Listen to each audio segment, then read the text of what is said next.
নাম সুভা। সুভা বয়স কত? বয়স 28। জন্ম জেলা কোথায়? জন্ম জেলা আমার উত্তরবঙ্গের রংপুর। ওকে, ঠিক আছে। আমরা শুরু করতে চাই যেখান থেকে আপনি বলতে চান, ক্রোনোলজিক্যাল স্টেপ বাই স্টেপ আমরা যাব, ছোটবেলা থেকে যেভাবে। আচ্ছা, আমি ছোটবেলা থেকেই বলতে চাই। আমার ছোটবেলা কাটে রংপুরেই। তো আমার বাবা একজন সার্ভিস হোল্ডার ছিল, গভর্নমেন্ট সার্ভিস হোল্ডার। তো আমরা 4 বোন, আমাদের অ্যাকচুয়ালি ভাই নাই। আচ্ছা।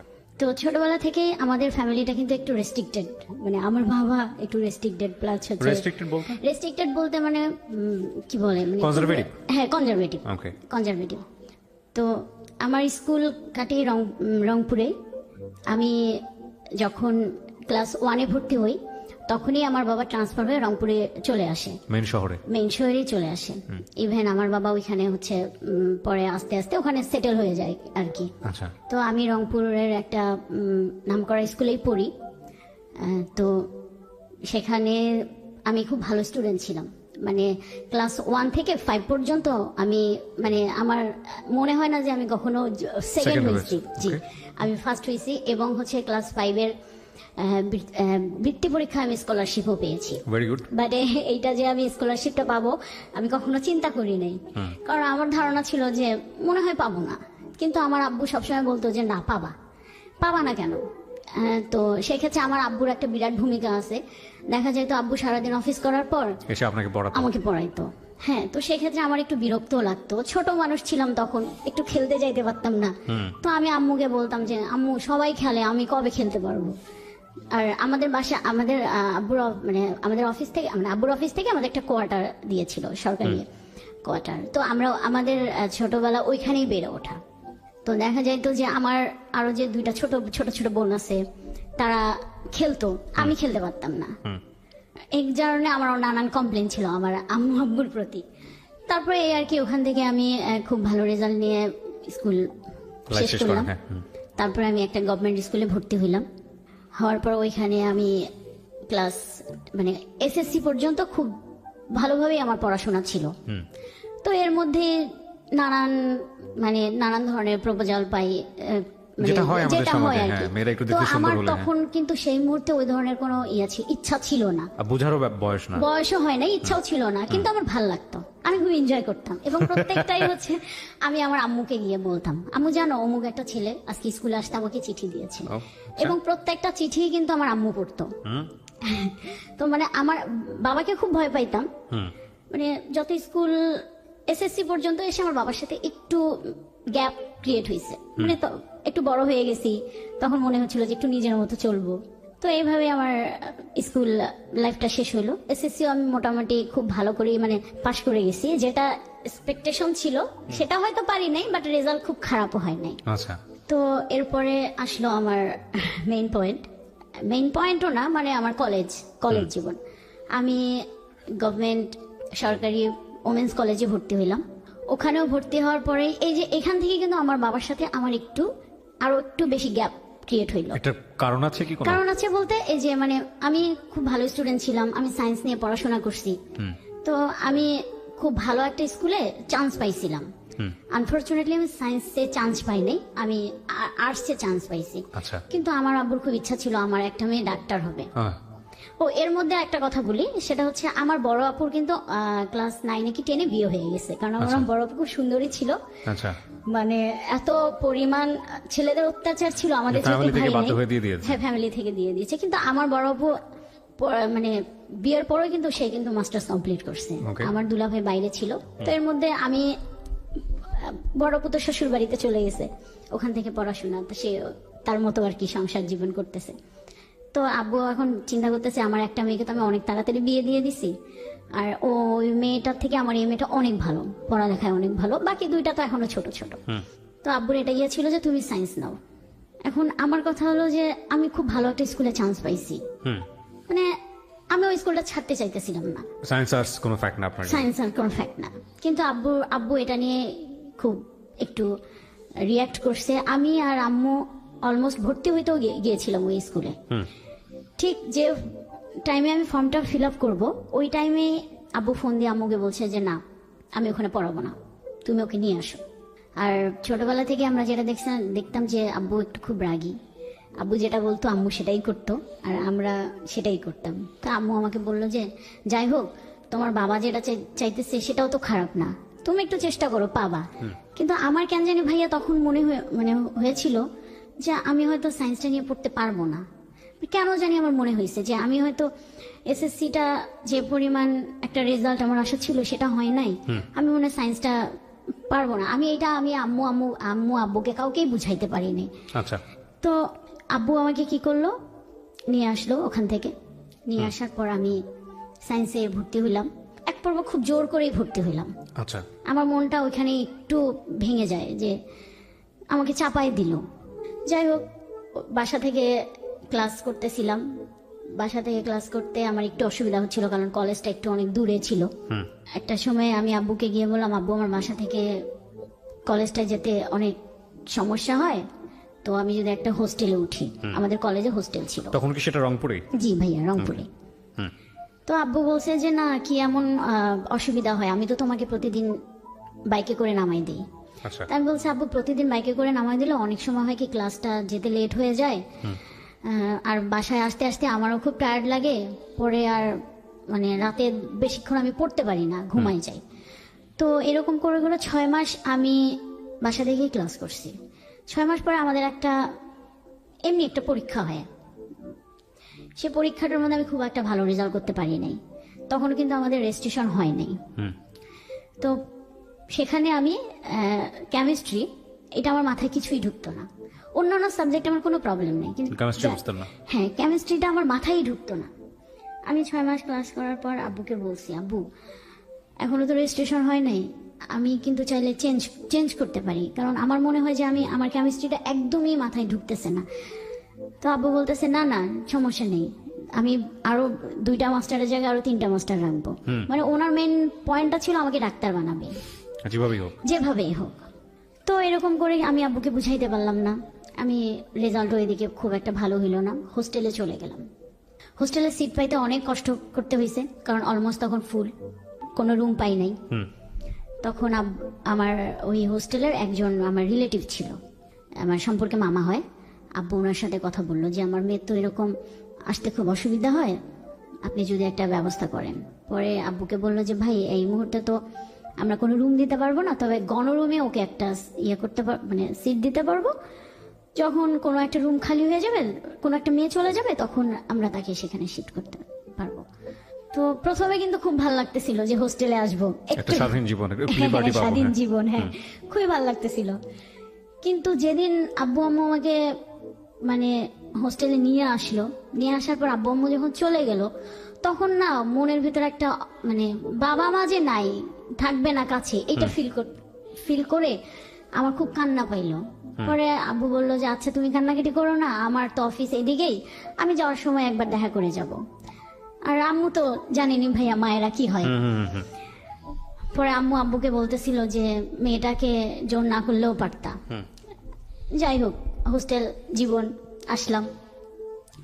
1 সপ্তাহ খুব খারাপ লাগছে, অ্যাডজাস্ট করতেও খুব কষ্ট হয়েছে, কিন্তু খুব একটা সমস্যা হয় নাই আমার, কারণ আমি আমার স্কুলের কিছু পরিচিত ফ্রেন্ড পাইছি। তো যে কারণে, এবং ওরা মোটামুটি আমার খুব ক্লোজই ছিল, যে কারণে আমার অ্যাডজাস্ট করতে সমস্যা হয় নাই। তো এইভাবে হোস্টেল জীবন কাটতেছিল। একটা পর্যায়ে গিয়ে আমি একটা রুম পাই, এবং ভাই আমার কপালটা এত ভালো, আমি যে রুমটা পাই সেখানে আমার ওই স্কুলের বান্ধবীরাই ছিল। 2 জন ছিল, আর 2 জন, আর একটা মেয়ে ছিল, সে আমাদের স্কুলের না, বাট ওর সাথেও কেন জানি মানে ওই একদিনেই খুব তাড়াতাড়ি আমরা ফ্রি হয়ে গেলাম। হ্যাঁ। তো এরপরে হোস্টেল জীবন খুব মানে ভালোভাবে কাটতেছিল, হাসি কান্না দুষ্টামি, প্রচুর দুষ্টামি করতাম আমি আমার মনে আছে আমি দুষ্টামির জন্য ম্যাডামের মাইরও খাইছি কলেজে পড়ি। তো আবার পড়াশোনা তখন একটু মানে আমি ফিল করতে পারতেছিলাম যে একটু পড়াশোনার বাইরে থেকে আমি চলে যাচ্ছি, কিন্তু ওই যে ছাড়া একটা জীবন পাইছি না, এতদিন তো বাধা ছিলাম এটাতে, ফ্রেন্ডদের সাথে গল্প মজা দুষ্টামি যেটা বলে, এটার কারণে। আর আমার নামে প্রতিদিনই কমপ্লেন ছিল হোস্টেল সুপার, মানে হোস্টেল সুপার ম্যাডাম ছিল, তো ওনাকে আমরা খুব ভয় পাইতাম, মানে উনি আসা মানে ভাই একটা আতঙ্ক। তারপর এইভাবে আমার এসএসসি রেজাল্ট ফার্স্ট টাইমে একটু খারাপ হইলো। HSC or SSC? না এইচএসসি, ইন্টারমিডিয়েট। ইন্টারমিডিয়েট। প্রথম আমার খারাপ হয়ে গেল, আমি রেজাল্ট বের হইলো, তখন আমি মানে বোর্ড পরীক্ষা খারাপ করলেন? বোর্ড পরীক্ষায় খারাপ হয়েছে। সেকেন্ড টাইম আবার দিয়েছেন? হ্যাঁ, সেকেন্ড টাইমে আবার দিয়েছি। ওই রেজাল্টটা খারাপ যখনই হইলো তখনই মানে আব্বুর সাথে আবার আরো দূরত্ব বেড়ে গেল। কারণ আমার থেকে আমার বাবা বেশি কষ্ট পাইছে। কারণ আমার বাবার খুব ইচ্ছা ছিল যে আমি যদি পাশও করতাম, বাবা যেভাবেই হোক আমাকে মেডিকেলে পড়াইতো। আচ্ছা আচ্ছা, প্রাইভেটে হলো। এবং রেজাল্ট যখন আসলো, আমরা রেজাল্ট শিট পাওয়ার কিছুদিন পর আমার মার্কশিটটা পাই না, তখন দেখা গেল যে আমি সায়েন্সের যে সাবজেক্টটা কেমিস্ট্রি ফেল করছি। হ্যাঁ, বাকিগুলো আমার মোটামুটি ভালোই ছিল। তো আব্বু ডিসিশন নিল আমাকে কেমিস্ট্রিতে আবারই পরীক্ষা দেওয়া হবে। আমি আব্বুকে তখন বলছি, না আব্বু, তাহলে আমি আর পড়াশোনাই করব না, কারণ আমার মাথায় ঢোকে না। আমার যদি না ঢোকে, আমি নিতেই পারতেছি না, তাহলে আমি কিভাবে পড়বো? তখন যাই হোক, আমার আম্মু অনেক বুঝাইলো। আম্মু খুব সাপোর্ট করছে, এখনো আম্মু খুবই সাপোর্ট করে আমাকে। আম্মুর সাপোর্ট করার পর আব্বু একটা সময় বুঝলো, কিন্তু আব্বুর মন থেকে ওটা আসলো না। যাই হোক, আমি পরের বার নতুন করে আবার ভর্তি হইলাম। হিউম্যানিটিস না ভাই, আমি কমার্সে ভর্তি হইলাম। তখন আব্বু বললো, ঠিক আছে হিউম্যানিটিস না, কমার্সে তুমি ভর্তি হও। কমার্সে ভর্তি হইলাম। যাই হোক, কমার্সের রেজাল্ট আমার খুবই ভালো হইলো। খুব ভালো বলতে মোটামুটি ভালো। তারপরে এখন ভার্সিটি পরীক্ষা, অনেকগুলো ভার্সিটির পরীক্ষা দিয়েছি, কিন্তু আমি চান্স পাইনি।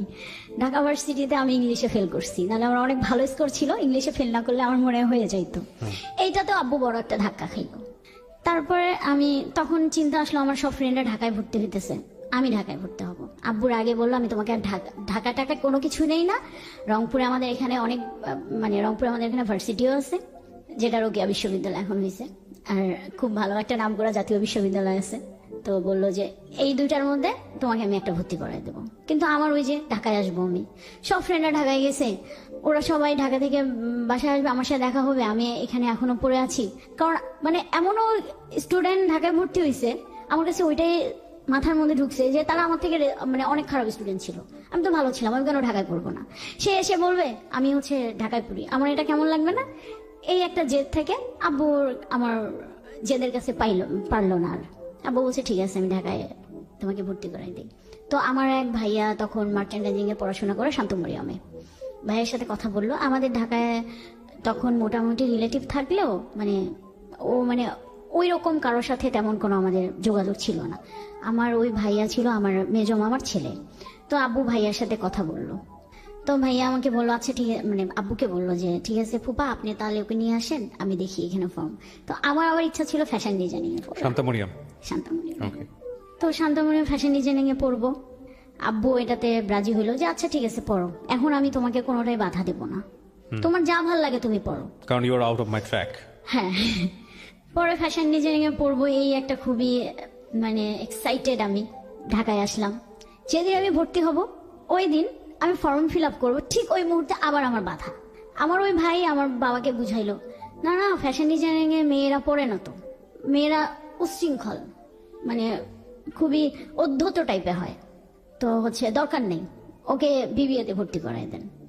এই যে আমার বাবার মাথায় ওখানে ঢুকাইলো। আমার বাবা চিন্তা করলো, তাই তো আমাকে ছাড়া ফ্যামিলি ছাড়া থাকবে যদি আমার মেয়েটা এরকম হয়ে যায়।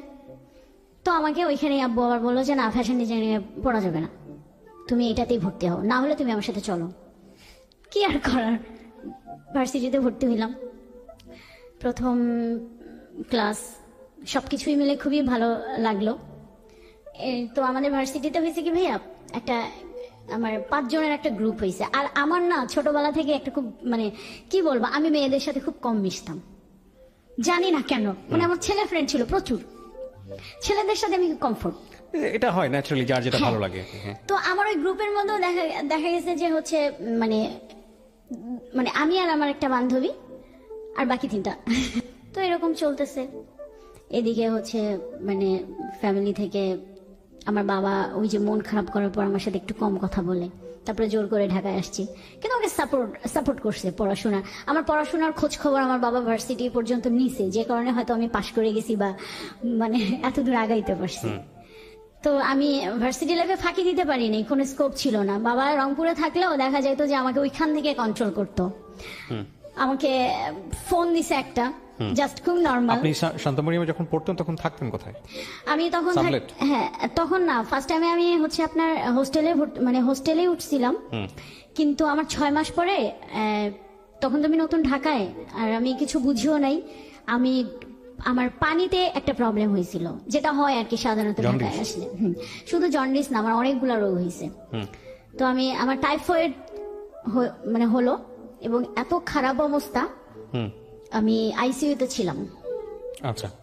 তো এরপরে আব্বু চিন্তা করলো যে তাহলে ওকে আর হোস্টেলে দেওয়া যাবে না। আর তখন আব্বু বললো, তাহলে কি করবা, তুমি কি আসবা? আমি বলছি, না আব্বু, আমি আসবো না, আমি এখানেই পড়বো। তো আব্বু বললো যে আমরা তো অনেক দূরে, চাইলেও তো যেতে পারি না। আর তোমার আমার এর মধ্যে বলি, আমার তখন একটা ছোট বোন, খুবই ছোট, আপনার 4-5 বছর, আর আমার ছোটটা তখন স্কুলে পড়ে, ক্লাস 9 কি 10 পড়ে। তো দুইটাই ছোট ছোট মোটামুটি। এখন এই দুইটাকে ছেড়ে তো আম্মুর ঢাকায় এসে থাকা সম্ভব না। পরে আম্মু বললো যে তাহলে এক কাজ করি, ওকে একটা সাবলেটে তুলে দেই, কারণ যদি ম্যাচ করে থাকে আমি গিয়ে ওখানে অনেকদিন স্টে করতে পারবো না। তারপরে আমি উত্তরায় ছিলাম ভাইয়া, উত্তরায় একটা বাসায় আমি সাবলেট ছিলাম। তো আম্মু দেখা যেত আমাকে ঢাকায় 6 মাস, বাড়িতে 6 মাস, এরকম করে করে আমার আম্মু থাকা শুরু করলো। আপনার এখানে 6 মাস, বাড়িতে 6 মাস? বাড়িতে 6 মাস, হ্যাঁ। এর মধ্যে হইলো তখন আমি আমার 4th সেমিস্টার, 3rd সেমিস্টার শেষে 4th সেমিস্টারে উঠছি। তো এর মধ্যে আমাকে আমার আব্বু একটা মোবাইল কিনে দিয়েছিল। আচ্ছা, এই প্রথম মোবাইল? এই প্রথম বলতে আমার এই প্রথম অ্যান্ড্রয়েড যে মোবাইল, আপনার স্যামসাং একটা মোবাইল কিনে দেয়। এরপরে তো আমি সবাই চিন্তা করলাম যে আমার এতদিন ছোট মোবাইল ছিল, আমি তো ফেসবুক ইউজ করতে পারতাম না। তো আমি একটা ফেসবুক অ্যাকাউন্ট খুলি। ফেসবুক অ্যাকাউন্ট খোলার পর ওই নানান ধরনের হচ্ছে ফ্রেন্ডদের সাথে গল্প আড্ডা, এটা সেটা। কিন্তু এর মধ্যে আমি যতই দুষ্টামি করি না কেন, পড়াশোনাটা করতাম। আমি যে 1 ঘন্টায় পড়তাম, আমি 1 ঘন্টা পড়াশোনাই করতাম। সবার সাথে আড্ডা, আমাদের একটা গ্রুপও হইলো ভার্সিটির। তো এখানে মজা টজা, তো সবকিছু মিলেই ভালো একটা সময়, ভালো আমার মনে হয় সব থেকে বেস্ট সময় আমার ভার্সিটি। হ্যাঁ, 3rd সেমিস্টারে তখন আপনি? হ্যাঁ, 3rd সেমিস্টারে। 3rd সেমিস্টার শেষ হয়ে 4th সেমিস্টারে আমি উঠবো। এর মধ্যে ফেসবুক আমার 3rd সেমিস্টারের পরীক্ষা, আমার ফাইনাল পরীক্ষা শেষ হয়েছে, আমি বাড়িতে গিয়েছি। তো আমার যতটুকু মনে পড়ে, ওটা একদম আমাদের রংপুরে তো অনেক শীত, ডিসেম্বর মাসটা প্রচন্ড শীতের টাইম। তো আমি তখন বাড়িতেই ছিলাম, পরীক্ষা শেষ হয়েছে, বাড়িতেই ছিলাম। তো এর মধ্যে হচ্ছে ফেসবুকে অনেকদিন পর ওই যে ঘাটাঘাটি করতে করতে একটা মেসেজে গিয়ে আমার চোখ আটকাইছে। এখানে একটু কথা বলি ভাইয়া, সেটা হচ্ছে যে আমি স্কুল লাইফ বলেন, কলেজ লাইফ বলেন, ভার্সিটি লাইফ বলেন, আমার ছোট থেকে একটা না জিনিস কাজ করতো। অনেক আমাকে অনেকে প্রপোজ করছে, অনেক ছেলেরা করছে, কিন্তু এই যে প্রেম যে বিষয়টা, প্রেম করব এই জিনিসটা না, সিরিয়াসলি আমি সারা একটা রিলেশনশিপে যাব, এই জিনিসটা আমার তখনো পর্যন্ত আসতো না। আর আমার ছোটবেলায় থেকে একটা জিনিস ছিল, না আমি কেন একই ক্লাসের ছেলেদের সাথে প্রেম করব, কেন আমি অন্য বড় ভাইদের সাথে প্রেম করব। আমার না ছোটবেলা থেকে আমি জানি না, মাথায় একটা জিনিস ঘুরতো, আমার থেকে 10-12 বছরে বড় হবে, এরকম কেউ আমাকে প্রপোজ করলে আমি এদের সাথে প্রেম করব। এরকম একটা আমার ছিল, জানি না কেন। তো বাসায় ওই টাইমটায় কোনো কাজ নেই, পরীক্ষা টরীক্ষা শেষ হয়েছে। আর তখন ওই টাইমটা আমাদের বাসায় আবার খুব সব আত্মীয় স্বজন ছিল, বলতে আমার বড় বোন আসছে অনেকদিন পর। এটা নিয়ে পুরো একটা বাসার একটা খুব ভালো মোমেন্ট ছিল। তারপরে তো আমি একদিন শুয়ে আছি দুপুরবেলা, হঠাৎ করে আমার একটা মেসেজটা অনেকদিন আগে পাঠাইছে, আমি এটা খেয়াল করি নাই। আমার এখনো মনে আছে, 25 তারিখ হবে, কেউ একজন, তখন চেনেন না আপনি? হ্যাঁ, চিনি না। সে আমাকে একটা মেসেজ দিছে, সে ডিরেক্ট এইভাবে বলছে, তোমাকে আমার ভাল লাগে, আমি তোমার সাথে রিলেশন করব, তুমি যদি রাজি থাকো আমাকে ইয়েস বলো, না থাকলে এই পর্যন্ত স্টপ। এটা কি ফেসবুকের ইনবক্স করেছে? ফেসবুকে ইনবক্স করেছে। চিন্তেন আপনি আইডি দেখে চেনা গেল ছেলেটাকে নাকি ফেক আইডি? আমি তখন খেয়াল করিনি আইডিটা। আমি না ওই রকম একটা মেসেজ দেখে আমার খটকা লেগেছে, যে কে, খটকা থেকে আমার বেশি একটা ইন্টারেস্ট লেগেছে। কেন লেগেছে, যে সে একদম আমাকে ডিরেক্ট বলছে, তো আমি কিছুক্ষণ চিন্তা করছিলাম ওইটা নিয়ে, চিন্তা করে কি রিপ্লাই দেবো। আমি ভাবলাম যে না থাক, এরকম কতজনে কি দেয়, রিপ্লাই দেবো না। হুম তো আমি ওই দিন আর রিপ্লাই দিই নাই, কিন্তু আমার মাথার মধ্যে কিন্তু ওই জিনিসটা আছে, হুম কে কে কে না একটু আমি দেখতেই তো পারি। একদিন পর আমি ফেসবুকে মানে তার চিন্তা মানে প্রোফাইলটা গিয়ে আমি ভালো করে দেখতেছিলাম। তো দেখতে মানে প্রথম প্রোফাইল পিকচারটা দেখেই না আমার চোখটা আটকে গেছে। মানে আর আমি বলি আমার খুব লম্বা ছেলেদের প্রতি একটা উইক কাজ করে। ওকে ওকে ছেলেটা না খুব লম্বা, ওকে মানে খুব স্মার্ট, যা হয় কি ছেলেরা স্মার্ট, মেয়েরা যেরকম একটা ছেলে মানে পছন্দ করে আর কি, পছন্দ হ্যাঁ। করে, মানে তাদের হচ্ছে স্বপ্নের নায়ক থাকে না, যে মানে স্বপ্নের একটা চিন্তা করে যে এরকম হবে ওরকম হবে, ঠিক ওরকমই ছিল। তো আমার না দেখে খুব ভালো লাগতেছিল। পর আমি স্ক্রল করে করে আপনার হচ্ছে প্রত্যেকটা ছবি দেখছি, দেখার পর পরে আমি কোনো রিপ্লাই দেই নাই। আমার ভালো লাগছে কিন্তু আমি রিপ্লাই দেই নাই। হুম আমি বলছি দেখি কি করে। ঠিক তার একদিন পরে ছেলেটা দেখি আমাকে আবার টেক্সট করছে, কি ব্যাপার তুমি কিছু জানাইলা না। তখন আমি রিপ্লাই দিয়েছি যে আপনি কি আমার সম্পর্কে জানেন না আপনি আমাকে দেখছেন। হুম তো বলছে যে আমি তোমার সম্পর্কে জানি না, কিন্তু তোমাকে আমি দেখেছি, দেখেই আমার ভালো লেগেছে। আচ্ছা তো এরপরে আমি মেসেঞ্জারে বেশ কিছুদিন কথা টথা হয়েছে, বেশ কিছুদিনও না, আপনার 25 তারিখেও পাঠাইছে, আর 31 তারিখে গিয়ে মানে ওর সাথে আমার কথা হয়েছে, ফার্স্ট ফোনে কথা হয়েছে। এই কয়দিন শুধু আমাদের মানে মেসেজিং এ কথা হইতো। হুম ও আমাকে নাম্বার দিছে, দিয়ে বলছে যে তোমার মন চাইলে তুমি আমাকে ফোন দিও। এর মধ্যে ছেলেটা সম্পর্কে আমি জেনে নিছি যে সে কোথায় থাকে, তার বাসা ঢাকা। সে তখন একটা কোম্পানিতে জব করে, পড়াশোনা শেষ হয়ে গেছে। মানে তার কথা শুনে আমার মনে হলো, মানে ফ্যামিলি ব্যাকগ্রাউন্ড শুনে মনে হলো যে ভালো। তারপরে এই তো একটু একটু করে ভালো লাগা। ওই আপনি জিজ্ঞেস করলেন না ওকে যে ও আপনাকে জানলো কিভাবে, হ্যাঁ চিনলো আমি কিভাবে? জিজ্ঞেস করছি, তো আমাকে বলছে যে তোমাকে আমি একবার দেখেছিলাম, হুম একটা বিয়েতে আমি দেখেছিলাম, ওনার এক বন্ধুর বিয়েতে সে আমাকে দেখেছিল। হুম তো আসলে বন্ধুর বিয়েতে বলতে আমার এক বান্ধবী ছিল, মানে খুব ক্লোজ না, বাট আমাদেরই ভার্সিটির। তো ওর বন্ধুর সাথে আমার ওই বান্ধবীটার বিয়ে হয়েছে, তো আমি সেই বিয়েতে অ্যাটেন্ড করছিলাম। আচ্ছা তো পরে আর কি সেটা আমি জানতে পাই। যাই হোক, সে হয়তো তার কাছ থেকে শুনেই আমার ফেসবুক আইডিটা নিয়ে বা আমার ওই বান্ধবীর সাথে add ছিল, সম্ভব আপনাকে নক করেছে নক করছে। তারপরে ওর সাথে আমার প্রথম দেখা হয়। হুম মানে প্রথম 3-4-5 মাস খুব ভালো একটা সময় কাটছে, মানে ও খুব টেক কেয়ার করে ইয়ে করে। আমার কাছে মনে হচ্ছিল যে তখন খুব ভালো লাগতো, আবার একটা সময় খুব বন্দিও লাগতো, কারণ প্রত্যেকটা কাজে সে ইন্টারফেয়ার করতো। মানে এখানে গেলে তাকে বলে যেতে হবে, ওখানে গেলে বলে যেতে হবে, মোবাইল কেন, এটা মানে যা হয় আর কি। তো একটা পর্যায়ে সে আমাকে কিছু ইশারা ইঙ্গিতে বুঝাইতে চাইলো যে তার মানে একটা কিছু দরকার বা যে ব্যাপারটা। তখন আমি ওকে বুঝাইলাম যে দেখো আমি খুব প্রত্যন্ত একটা অঞ্চল থেকে উঠে আসছি, আমি এইভাবে বড় হই নাই, তোমাকে আমার ভালো লেগেছিল, আমার মনে হয়েছিল যে তোমার সাথে আমার রিলেশন একটা ক্রিয়েট করা যায়, এবং তুমিও সিরিয়াস আমিও সিরিয়াস ছিলাম। তো ব্যাপারটা হচ্ছে, তো তুমি যেটা করতে চাচ্ছ সেটা এই মুহূর্তে সম্ভব না, আমি খুবই একটা কনজারভেটিভ ফ্যামিলি থেকে উঠে আসছি, তো আমাদের যদি মানে যা হবে বিয়ের পর।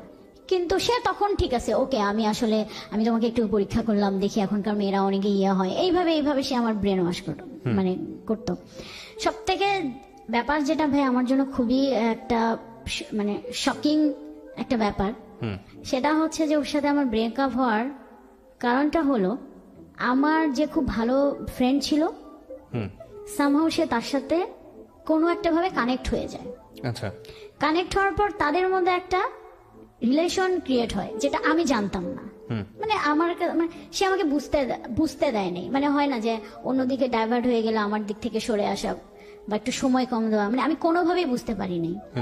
তো একদিন যখন ব্যাপারটা আমার সামনে চলে আসলো, খুব বাজেভাবেই সামনে চলে আসছে, তখন আমার অবস্থাটা এতটাই খারাপ ছিল, আমি ওকে মানে তখন ওর প্রতি আমার এত একটা ব্যাড ইমপ্রেশন যেটা বলেন, মানে এত একটা খারাপ অনুভূতি তৈরি হইলো যে আমি ওকে যে জিজ্ঞাসা করব সেই রুচিটাও আমার হয়নি।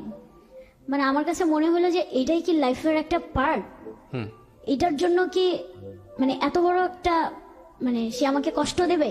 ওই যে ওইখান থেকে আমার মাথার মধ্যে একটা ইয়ে ঢুকছে যে এটাই বুঝি লাইফের একটা পার্ট, ভালোবাসা কিছু না।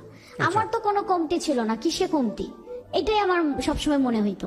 আচ্ছা, তো এরপরে যাই হোক, সে অনেকবার আমার সাথে যোগাযোগ করার চেষ্টা করছিল। আমার ওইখান থেকে ওই দিনের পর থেকে একদমই টোটালি ক্লোজ।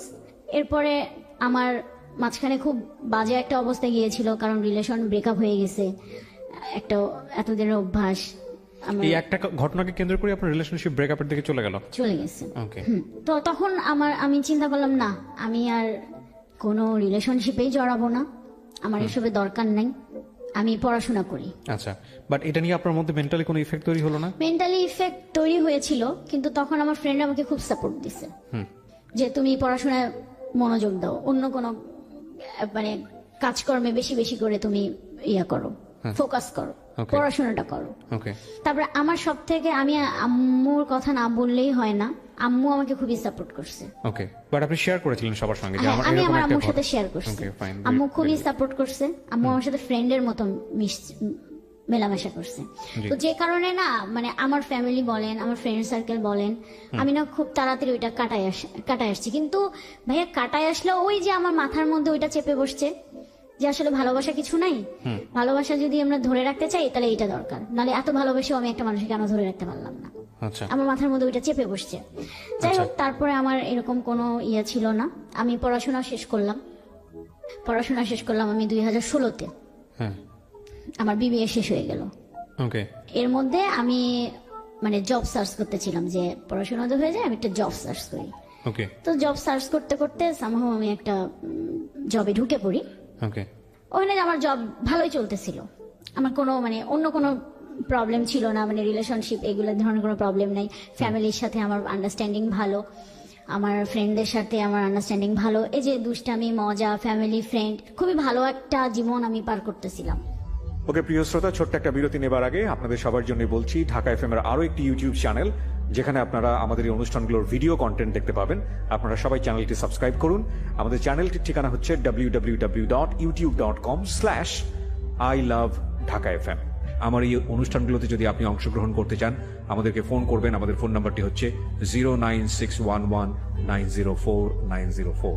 আমি আবারও বলছি 09611904904। ওকে, ছোট্ট একটা বিরতি। জীবন গল্প, জীবন গল্প, জীবন নাটকের চেয়েও নাটকীয়।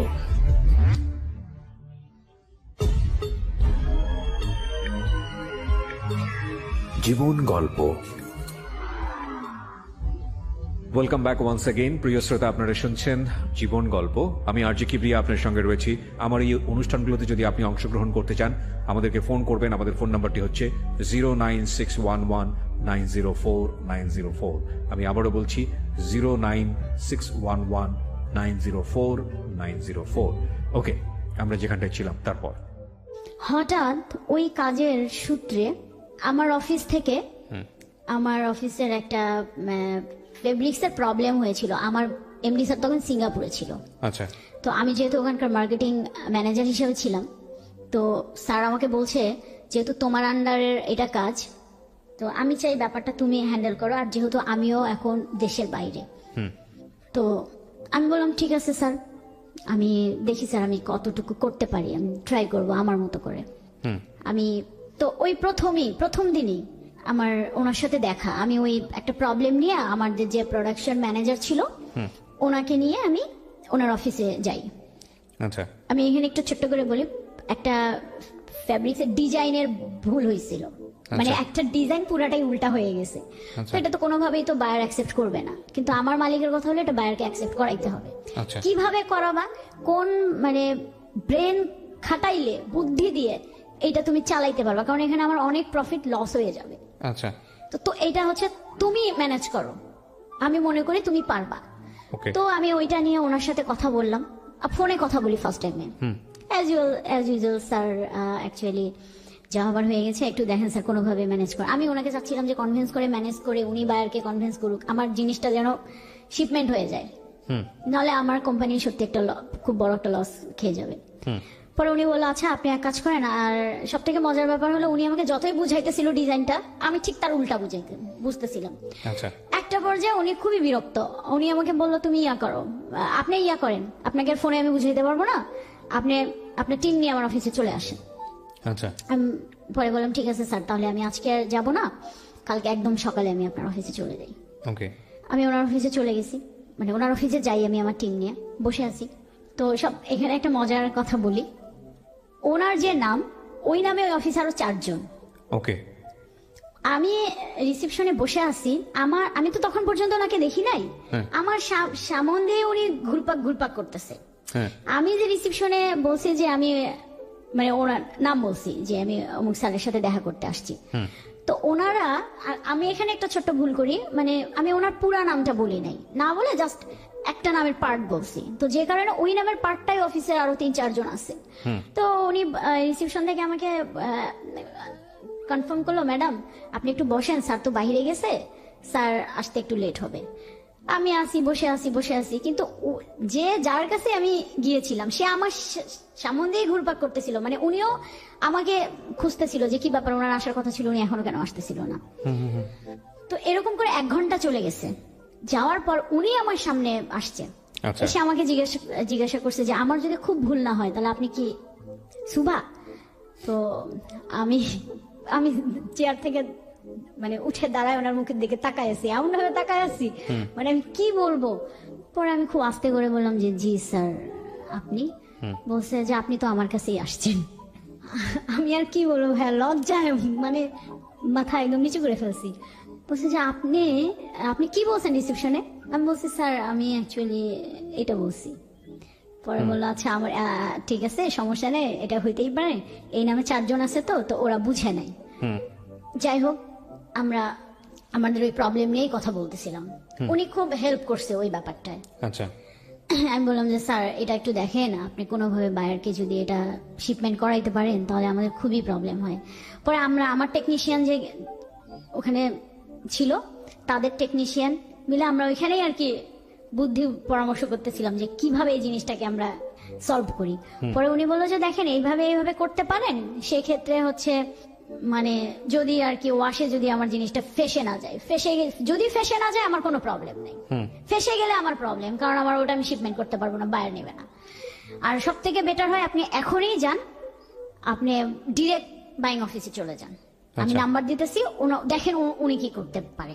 ওকে পরে আমি সাথে সাথেই, আর এর মধ্যে উনি বললো যে আমি তাহলে আমার অফিসে ডিএমডি স্যারের সাথে কথা বলি, যেহেতু আপনি একটা মেয়ে মানুষ আসছেন। তারপরে ভাইয়া আমি সাথে সাথেই চলে গেলাম ওই বাইং অফিসে, ওনার সাথে দেখা করলাম, কিন্তু ওখানে গিয়ে খুবই একটা আশানুরূপ রেজাল্ট হইল না। খুব মানে মন খারাপ একদম আমার। আমি বাসায় চলে আসলাম। এর মধ্যে তো আমার বস কি হইলো আমি কিচ্ছু জানি না, দোষটা কার? আমি বলছি স্যার দোষটা আসলে কারোই না, আবার মানে আমাদেরই। পরে বললো তাহলে আপনি দেখেন কি করবেন, না হলে কি আর করা, হয়ে গেল, লস যদি হয়ে যায় আমার তো কিছু করার নাই, কিন্তু যতক্ষণ পারবেন চেষ্টা চালাই যান আপনার দিক থেকে। পরে আমি ওই স্যারকে আবার ফোন দিলাম যে স্যার আমার তো পারলাম না, স্যার আপনি প্লিজ দেখেন কি করেন। তখন উনি আমাকে, আর ওদের ওই মুহূর্তে কিন্তু কোনো সময়ও নেই, কারণ শিপমেন্টের অল্প কিছুদিন বাকি আছে, নতুন করে আবার ডেভেলপমেন্ট করা, স্যাম্পলিং করা, মানে আরো 15 থেকে 20 দিনের ব্যাপার, যেটা ওদের আর নাই কিন্তু সময়। পরে আমি এক পর্যায়ে বললাম যে স্যার তাহলে যদি না হয় তাহলে আর কি করার, আপনি এটা অর্ডার ক্যান্সেল করে দিয়ে আপনি অন্য কারো কাছ থেকে নিতে পারেন। তখন বললো যে না এটা কোনো তো সলিউশন না, এখন এই আমার সময় হাতে মাত্র 4-5 দিন আছে আমার শিপমেন্টের, আমি এখনো কিছুই শুরু করি নাই, আমার কাটিং এর লোকজন বসে আছে, লাইন বসে আছে, আপনি এসব কি উল্টাপাল্টা কথা বলেন। আমি বলছি তাহলে এটাই নিতে হবে, আমার কোনো উপায় নেই, আমি নতুন করে আর আপনাকে প্রোডাকশন করে দিতে পারবো না। তো আপনি যেখানেই নেন না কেন, আমার কাছ থেকে নেন, অন্য কারো কাছ থেকে নেন, আপনাকে মিনিমাম 25 দিন সময় লাগবে। বলছে না আমার পক্ষে সম্ভব না। পরে যাই হোক ওনারা বলছে দেখি আমি কি করতে পারি। ওনারা ওনাদের অফিস সে ওনার স্যার, ওনার ম্যাডাম, এদের সাথে আলোচনা করলো। আমাকে পরের দিন বিকালবেলা আমাকে ফোন দিয়ে বললো যে আপনি এক কাজ করেন, আপনি ফেব্রিক্সটা পাঠিয়ে দেওয়ার ব্যবস্থা করেন, কিন্তু এখানে আপনি আমাকে একটা মেইল দেন, আর এটা আমি আপনাকে মেইলের রিটার্ন মেইল দিচ্ছি, এবং এখানে লেখা থাকবে যেটা আপনার যে পেমেন্টটা সেটা আপনি শিপমেন্টের পর পাবেন।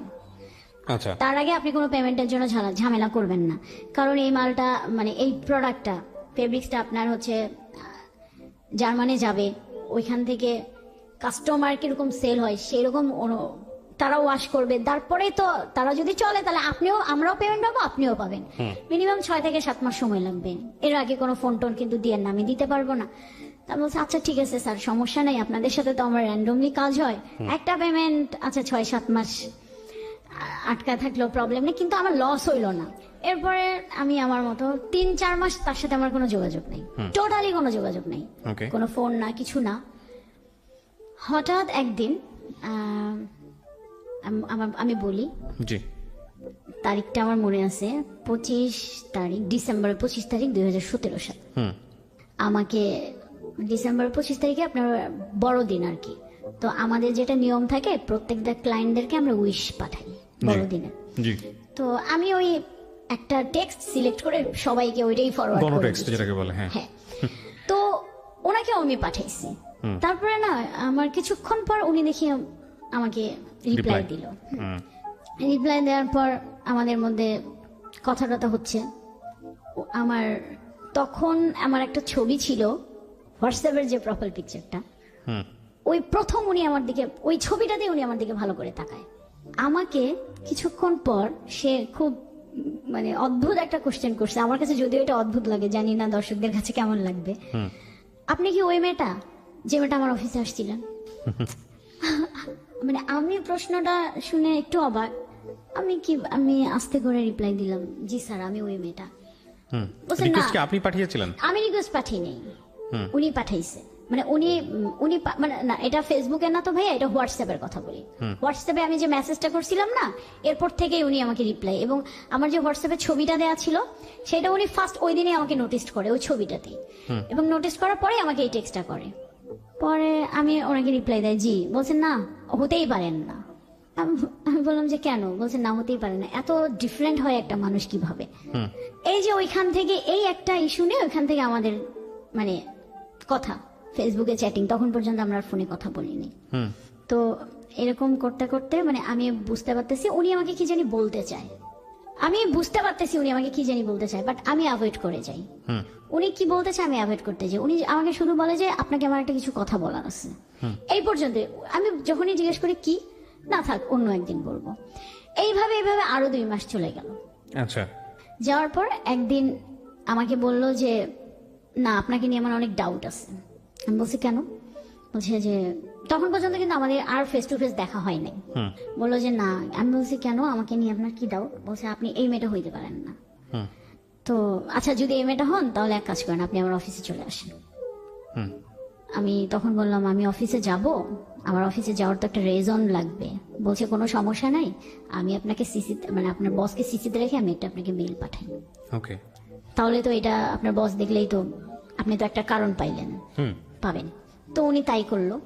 আমি এর মধ্যে কিন্তু আমাদের টুকটাক প্রতিদিনই কথাবার্তা হয়, রাতেও চ্যাটিং হয়। তারপরে আমি যাই পরের দিন, তো স্যার আমাকে ডেকে বলো যে এরকম তো উনি একটা মেল দিয়েছে, দেখো তো কি প্রবলেম। পরে আমি পরের দিন অফিসে গেলাম। তো যেহেতু আমি ওই দিন কোনো কাজেই যাব না, কাজের কত সালের ঘটনা এটা যখন শুরু হচ্ছে? 17 সালে, কয়েকদিন আগে। হ্যাঁ, তারপর আমি ওইখানে গেলাম ওদের অফিসে। তো ওনার সাথে আমার দেখা ওই অফিসেই ভালোভাবে দেখা। প্রথম উনিও আমাকে ভালোভাবে মানে খেয়াল করছে, আমিও ওনাকে ভালোভাবে খেয়াল করছি। পরে উনি আমাকে বললো যে আচ্ছা ঠিক আছে, অফিসে যেহেতু এত ডিটেলস কথা বলা যাবে না, আমরা খুব নর্মালি কথা বললাম, আপনার অফিসিয়াল বিষয়ে কথা বললাম। কিন্তু উনি আমি খেয়াল করতেছিলাম উনি আমাদেরকে খুব ভালোভাবে তাকাইছিল। এবং এই বিষয়টা কি আপনি খুব ইজিলি নিচ্ছেন? লাইক থাকে না একটা পছন্দ করি না, অস্বস্তি বোধ করতেছি না, কিন্তু আমার ভালো লাগতেছে না। ফার্স্ট টাইমে আমার ওই সময় আমার একটু অস্বস্তি বোধই লাগতেছিল। আচ্ছা। যে পরে যাই হোক আমি আর কিছু বলি নাই, কথাটা তো শেষ করে আমি আসলাম। পরে আমাকে দেখলো যে সে আমাকে মেসেজ দিল, দিয়ে বললো যে না ঠিক আছে, আমার ডাউট মানে চলে গেছে। তারপর থেকে উনি আমাকে নানান ভাবে বোঝানোর চেষ্টা করে, টেক্সট হয়, কথা হয় প্রতিদিন। এবং আমি পরের দিন থেকে দেখি উনি আমার প্রতি একটু অন্যরকম, মানে ওনার কথা সুর আমাদের ফোনের কথা থেকে মেসেজের কথা বেশি হইতো। থাকে না অনেক সময় মেসেজের ভাষাও কিন্তু ভাইয়া বোঝা যায়। Right right right. হ্যাঁ, মেসেজের ভাষাও কিন্তু বোঝা যায় সে মানে কি আসলে বলতে চাচ্ছে আসলে বা কি বলতে মিন চাচ্ছে। করতে চাচ্ছে। হ্যাঁ, সে দেখি আমার প্রতি খুবই কনসার্ন, আমাকে নিয়ে সে খুবই চিন্তা করতেছে, সে টেক কেয়ার করতেছে।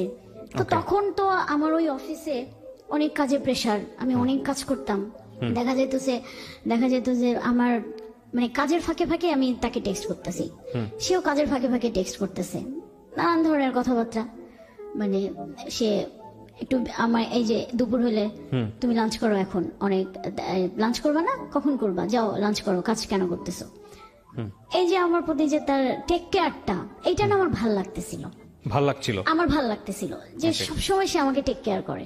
ওকে। তারপরে কাজের ফাঁকে দেখা যায় যে সে একটা ভিডিও কল দিল, দিয়ে বললো যে আমি ভিডিও কলে থাকি, তুমি কাজ করো। Very interesting. হ্যাঁ হ্যাঁ, তো এটা তো ডিপ টাইপের একটা রিলেশনশিপে চলে যাচ্ছে, বোঝা যাচ্ছে। খুব নর্মাল টাইপের কোনো কিছু না, এখানে ফিলিংস জড়িত। হ্যাঁ। তো আমার না জিনিসটা ভাল লাগতেছিল, আমি খুব এনজয় করতেছিলাম। আচ্ছা।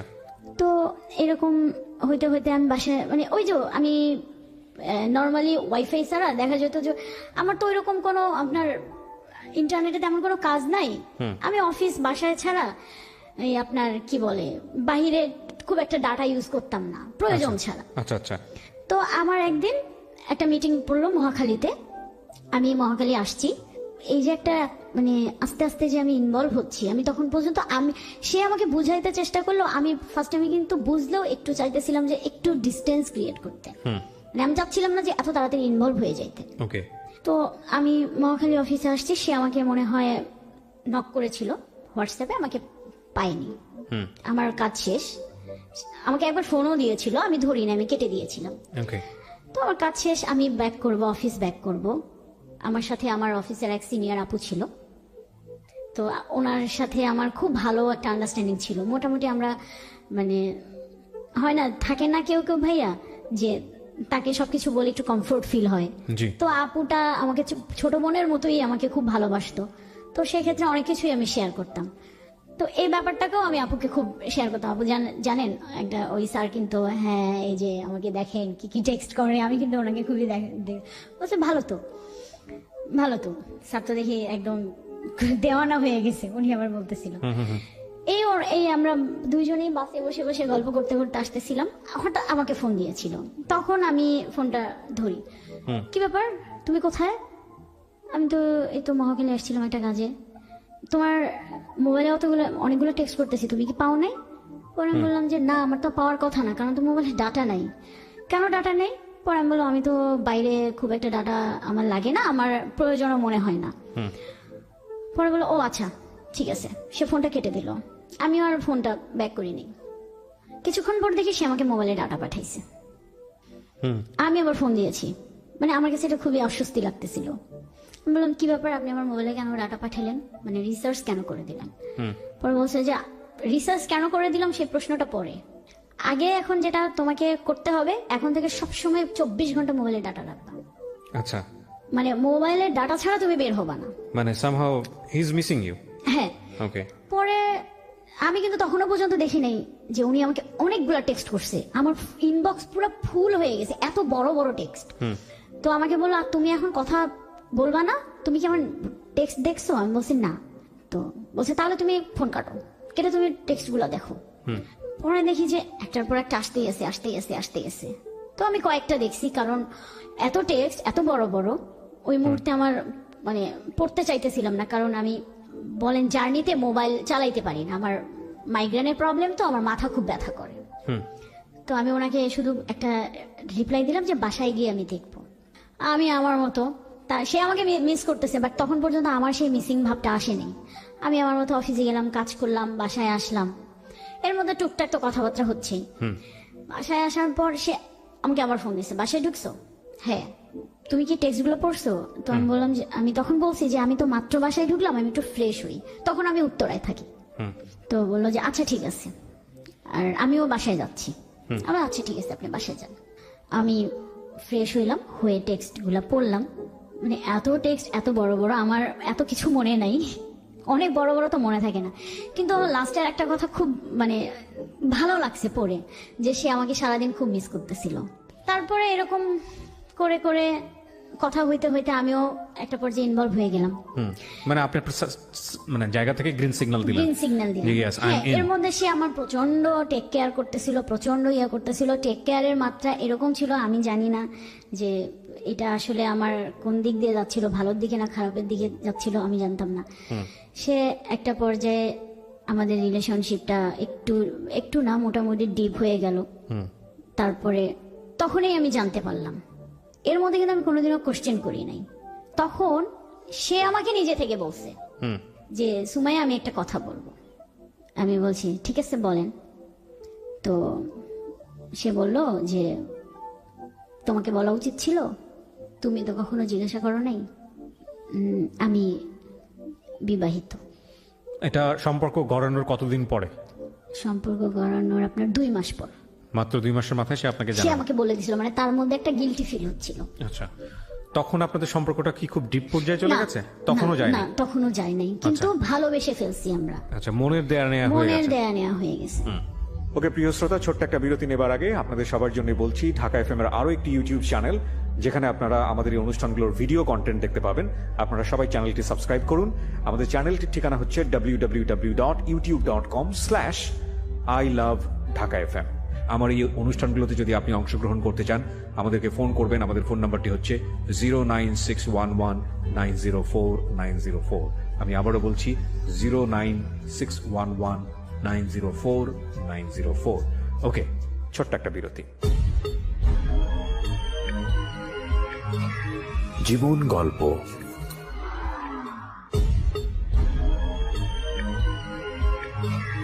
জীবন গল্প।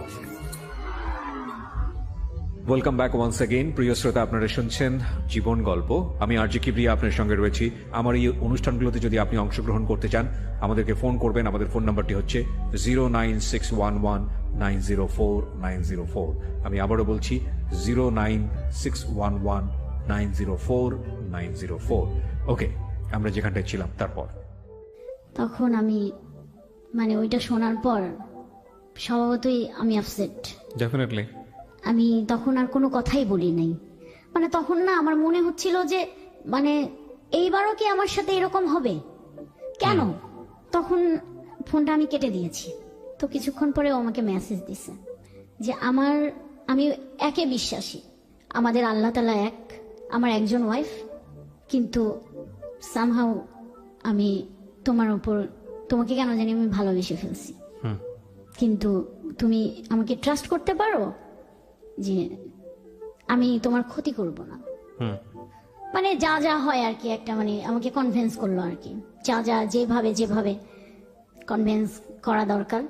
পরে আমি তখন বললাম যে তাহলে এক কাজ করি, আপনি আমাকে ফেসবুকে রিকোয়েস্ট পাঠান। মানে আমি দেখতে চাচ্ছিলাম যে সে আদৌ ম্যারিড কিনা। তারপর ফেসবুকে রিকোয়েস্ট পাঠাইলো। ভাইয়া আমি কি বলবো, আমি মানে দেখার পর বিশ্বাস করতে পারতেছিলাম না। কেন বিশ্বাস করা বলতে মানে কেন বিশ্বাস করতে পারতেছিলাম না যে আমাকে কেন আগে বলে নাই। আর তারপরে আমি আইডিতে কি পেলেন আপনি? ওয়াইফের সঙ্গে ছবি, হ্যাঁ, বাচ্চাদের, অবশ্যই বাচ্চা আছে? হ্যাঁ, বাচ্চা বাচ্চাও ছিল, বাচ্চার সঙ্গে ছবি ছেলে। মানে এগুলো- হ্যাপি ফ্যামিলি হ্যাঁ, লুক। হ্যাপি ফ্যামিলি, এগুলো দেখে আমার কষ্ট লাগছে, আমার খারাপ লাগছে। তো ফেসবুক তো একটা মোমেন্টাল জিনিস। ফেসবুক তো সবসময় সত্য কথা বলে না, মানুষকে কিন্তু- পুরো জীবনটাকে না, তুলে ধরে। বাট না। এটা ঠিক আছে, বাট ওটা দেখেই আমরা জাজ করি। এটা ডেফিনেটলি দেখে আপনার যা জাজ হচ্ছিল করি, তাই। হ্যাঁ। পরে আমাকে বললো যে আমি জানি তুমি এখন কথা বলবে না, কিন্তু আমি না ভাইয়া, আমি চেষ্টা করছিলাম যে ওর মধ্যে কোনো লুকোচুরি ব্যাপার ছিল যে না। আপনাকে ডেফিনেটলি টেক্সট পাঠাচ্ছে, একদম ডেয়ারলি টেক্সট পাঠাচ্ছে, আপনি চাইলে এগুলোকে প্রুফ করে রাখতে পারেন, সেরকম কোনো লুকোচুরি ব্যাপার না, সেটা ছিল? ওরকম সে লুকোচুরি করতো না, সে কোনো লুকোচুরি করতো না। তো এরপরে থেকেই আমিও আর কি, সে আমাকে মানাইলো, আমিও মেনে নিলাম। মেনে নিয়ে আস্তে আস্তে আস্তে আমাদের রিলেশনশিপটা খুব ডিপলি চলে গেল। এবং এক পর্যায়ে দেখা গেল যে সে আমার দিকেই ইনভলভ এত বেশি হচ্ছিল এবং আমাকেও করতেছিল যে আমি ওখান থেকে আর বের হইতে পারিনি। তারপরে কি করলেন? মানে আপনারা আরো এক ধাপ আগাইলেন না পিছাইলেন? তারপরে আমরা আরো একদম আগাইলেন। তারপরে এখানে একটা বিষয়টা হচ্ছে যে ওই যে রবীন্দ্রনাথ এই গানের মতো জেনে শুনে বিষ আমি করেছি হ্যাঁ, পান। জেনে শুনে বিষ আমি করি। কারণ আমি বললাম না আপনাকে যে আমি ওখান থেকে বের হইতে পারতেছিলাম না, আমি বের হইতে পারতেছিলাম না। এটা কার কাছে শেয়ার করব? মানে এমন একটা পর্যায়ে আমি কারণ শেয়ার করতে পারতেছিলাম না। Okay. এর মধ্যে ওর ফ্যামিলি থেকে জেনে গেল। কিভাবে জানলো? এই ওয়াইফ একটা টেক্সট দেখে ফেলছে। দেখে ফেলার পর বুঝে নেই তো, জানার পর কি হবে, অশান্তি। পরে আমাকে দুপুরবেলা ফোন দিয়ে বলল যে তোমার সাথে আপাতত আমার ক্লোজ সে। আমি বলছি কেন, কারণ কি? বললো যে কোনো কারণ নেই, আদৌ আমি যোগাযোগ করবো কিনা আমি জানি না। আমি ওকে ফাইন, ঠিক আছে। আমার কষ্ট হচ্ছিল, কিন্তু আমার তো এখানে কিছু করার নেই, কি করতাম আমি বলছি ঠিক আছে। তারপরে সে ইমোশনালি টেক্সট পাঠাচ্ছিল, আমিও পাঠাচ্ছিলাম। পরে তার ওয়াইফ পরে আমার বিকালে সন্ধ্যার দিকে বললো আমার ওয়াইফ তোমার নাম্বার নিয়েছে, তোমাকে হয়তো ফোন দিবে, আমি কিন্তু এরকম ভাবে বলছি, তুমি ঠিক এইভাবে বললো। মানে তার দোষ সম্পূর্ণটা আমি আমার ঘাড়ে নিয়েছি। তো তার ওয়াইফ আমাকে পরের দিন ফোন দিল, দিয়ে আমাকে জিজ্ঞাসা করলো। তখন আমি বললাম যে না, এরকম আসলে তেমন কিছু না। তখন সে বললো যে না, মানে তোমাদের টেক্সট দেখে আমি বুঝতে পেরেছি যে কিছু একটা আছে, তুমি যতই কিছু বলো না কেন। তো পরে আমি বললাম যে না, এরকম কিছু না আসলে, মানে হ্যাঁ আমাদের কথাবার্তা হয়েছে, কিন্তু এখন আর হয় না, স্টপ। পরে বললো যে ঠিক আছে, আমি এটাই যেন চাই স্টপ হয়ে যাক, এটা যেন না আগায়, এরা যেন না আগায়। আর বলছে ওকে ঠিক আছে। পরে আমি তাকে ফোন দিলাম, দিয়ে বললাম যে এরকম ওনার সাথে কথা হয়েছে, তবে উনি বলছে যে না আগায়। তো ঠিক আছে, এর মধ্যে আর 3-4 দিন আমাদের কোনো কথা হয়নি। হঠাৎ একদিন সকালবেলা আমি ওইভাবে আর কি নিজেকে প্রস্তুত করে নিচ্ছিলাম। হঠাৎ একদিন সকালবেলা আমাকে সে দেখি অন্য একটা আইডি থেকে টেক্সট পাঠাইছে, বলছে তুমি এটা অ্যাকসেপ্ট করো, আমি এটা। তারপরে অন্য একটা ফেসবুক আইডি, সে একটা ফেক আইডি খুলছে, সেখান থেকে টেক্সট পাঠাইছে, বলছে এখন থেকে কোনো মোবাইলের কন্টাক্ট হবে না। মানে সেও মানে ফিল করতেছিল যে সে ওইটা একটা অভ্যাস হয়ে গেছে, এরকম আমাকে ছাড়া সে থাকতে পারতেছে না, ইয়ে করতে পারতেছে না। আমারও তো এখন, আমি তো তাকে ভালোবাসি, যখন আমি এই ধরনের কথা শুনবো স্বভাবতই আমি উইক হয়ে যাব। আমিও তখন আবার আমাদের এরকম ভালো সময় যাচ্ছে, যাচ্ছে। তো এরকম করে করে ভাইয়া আসলে কি বলবো, মানে বিষয়টা হচ্ছে এরকম যে আপনি গোপনেই সবকিছু মেইনটেইন করতেছিলাম গোপনেই, এবং তার মধ্যে সে হচ্ছে আমার বাসায় আসা যাওয়া করতেছিল। তখন আপনি আলাদা থাকতেন? আমি আলাদা, একটা ফ্ল্যাটে আলাদা থাকতেন? হ্যাঁ, আমি আলাদা থাকি, আমার বাসায় আসা যাওয়া। এবং আপনার বাসায় আসা যাওয়া, আপনাদের ফিউচার কি ছিল? মানে আপনার জায়গা থেকে ফিউচারটা কি ছিল? মানে ফিউচার এরকমই থাকবো আমরা, যতটুকু পারি মেইনটেইন করব। কারণ সে একটা কথাই সবসময় বলতো যে আমার তোমাকেও লাগবে, তাকেও লাগবে, আমি তাকে ছাড়তে পারবো না, বিকজ তার উপর আমার একটা দায়িত্ব আছে, বাচ্চা আছে। তোমাকে ছাড়তে পারবো না, তুমি আমার ভালোবাসার জায়গা, মানে একজন আমার দায়িত্বের জায়গা, একজন আমার ভালোবাসার জায়গা। তো এরকম করে করে আমাদের রিলেশনশিপটা এত গভীরে চলে গেল যে যেখান থেকে সেও আর পারতেছিল না বের হইতে, আমিও আর পারতেছিলাম না বের হইতে। অলমোস্ট তখন মনে করেন যে প্রায় 2-2.5 বছর শেষ, 3 বছর। তখন আমি ওনাকে গিয়ে একটা প্রশ্ন করছি, আমাদের ফিউচার কি, এইভাবে কতদিন? এর মধ্যে সে আমাকে ইনসিস্ট করতেছিল, তুমি যখনই সে কোনো না কোনো ভাবে, এর মধ্যে অনেকবার সে তার ওয়াইফের কাছে ধরা খেয়ে গেছে আপনাদের বিষয় নিয়ে, আমাদের বিষয়ে ধরা হয়েছে, এবং অনেক ইয়ে হয়েছে। আবার আমি গিয়ে তাদেরকে নানান ভাবে সব দোষ আমার কাঁধে নিয়ে আমি তাদেরকে মিউচুয়ালি করে দিছি। তো পরে একটা সময় গিয়ে আমি তাকে জিজ্ঞাসা করছি যে আমাদের ফিউচার কি। তখন সে বলতেছিল যে আমার এরকম চাচ্ছিলাম আমি অস্ট্রেলিয়া, মানে সে অস্ট্রেলিয়ার যাওয়ার জন্য কাগজপত্র তৈরি করতে, দেশের বাইরে চলে যাবে, তারপর আপনার সাথে ওখানে সেটেল হবে। দেশের বাইরে চলে যাবে, মোস্ট কমন স্টোরি। দেশের বাইরে চলে যাবে। পরে তখন বলছে ঠিক আছে, দেশের বাইরে চলে যাও, কোনো সমস্যা না, যদিও আমি চাইনি সে দেশের বাইরে যাক। তো আমি বলছি ঠিক আছে, তুমি দেশের বাইরে যাও। ও আমি একটু বলি, এর মধ্যে সে আমাকে যখনই তার ওয়াইফের কাছে ধরা, মানে বিষয়টা চলে আসে, তখন সে আমাকে ইনসিস্ট করে তুমি বিয়ে করো, বিয়ে করো। কিন্তু আমার কথা হলো আমি কেন বিয়ে করব, আমি এত দূর এসে, মানে আমি তো পারবো না আর। শুভা, আপনি আমাকে একটু বলেন আপনার প্ল্যান কি ছিল? ওর ফিউচার প্ল্যান বাদ দেন, আপনার প্ল্যান কি ছিল? আপনি ওকে বিয়ে করবেন? না, আমার ওরকম কোনো প্ল্যান ছিল না ভাই। তাহলে কি আপনি এইভাবেই থাকবেন লাইফে? আমি চিন্তা করছিলাম যে দেখি না কি হয়, কি হয়, কি হয়, মানে একটা হাওয়াই মিঠাইয়ের উপরে পুরো জীবনটা ছেড়ে দাও। আমি না, মানে ওখান থেকে অনেক চেষ্টা করছি আমি বের হয়ে আসতে, কিন্তু আমি না বের হয়ে আসতে পারি নাই, মানে পারি নাই বের হয়ে আসতে। চেষ্টা যে করি নাই ভাইয়া তা কিন্তু না, আমি প্রচন্ড চেষ্টা করছি। চেষ্টা মানে কি আপনি আরো কার প্রতি ফলেন হওয়ার চেষ্টা করতেছিলেন? না, আমি কারো প্রতি না, মানে আমি নিজে থেকেই নিজেকে মনকে বোঝাচ্ছিলাম যে এটা তো হবে না, মানে এটা তো কোনো ফিউচার নাই। সে আমাকে যতই ভালোবাসুক না কেন, তার একটা ফ্যামিলি আছে, তো আমি তো একটা মেয়ে হয়ে একটা ফ্যামিলি তো আমি নষ্ট করতে পারি না। এখানে খুব গুরুত্বপূর্ণ কিছু বিষয় আছে, আপনারা জাজমেন্টাল হবেন না।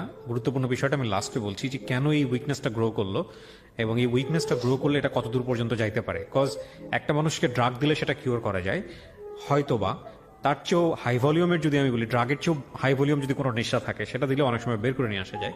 বাট ওয়ান থিং যেটা দিলে কিওর করা খুব মুশকিল, পুরো লাইফটা নিয়ে টানাচড়া শুরু হয়ে যায়, সেটা ওনার জীবনে ঘটেছে। উনি হয়তো পরবর্তীতে এগ্রি করবে, সেটা নিয়ে কথা বলবো আমরা একেবারে শেষের দিকে এসে। এর মধ্যে তো এরকম করে করে আমাদের চলতেছে, এর মধ্যে দেখা সাক্ষাৎ মানে সবকিছুই নর্মাল।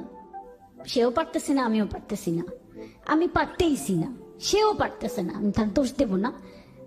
সে বলতেছে যে আমার ছাড়া সম্ভব না, কিন্তু সে তার ওয়াইফকেও ম্যানেজ করতে পারবে না, কারণ তার ওয়াইফ এটা কোনোভাবে মেনে নেবে না। আমিও তাকে কোনো ফোর্স করি নাই।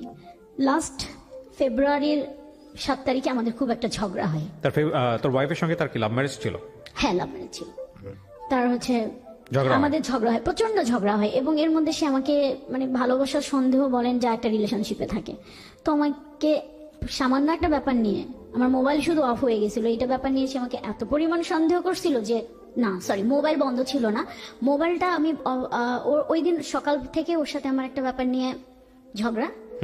আমি ওর সাথে আর কোনো কথা না বলে অফিস থেকে বাসায় আসছি। বাসায় আসার পর আমি ফ্রেশ হয়ে বাইরে গিয়েছি, এই দোকানে গিয়েছিলাম, দোকানে গিয়েছি। যাওয়ার পর সে এর মধ্যে হচ্ছে মোবাইলে ফোন দিছে, মেসেজ দিছে। ফার্স্ট টাইমে আমাদের যেহেতু মোবাইলে ফোনে কথা হয় না, মেসেঞ্জারে কথা হয়, মেসেজ দিছে, আমি রিপ্লাই করি নাই। পরে সে ফোন দিছে, 3-4 বার ফোন দিছে, আমি তো বাসায় নাই। তা আমি হচ্ছে মানে মোবাইলটা পিক করব কিভাবে? তো সে আমার মোবাইলে একটা অ্যাপস ইনস্টল করে রাখতো সব সময়, আমি কোথায় যাই কি করি সে ওই অ্যাপসটার মাধ্যমে কিন্তু ফ্রন্ট ক্যামেরা চাইলে মানে আমার ডিভাইসটা সে কন্ট্রোল করে। ও মানে আপনি কি করতেছেন না করতেছেন সব সময় সে আমাকে দেখে। আচ্ছা।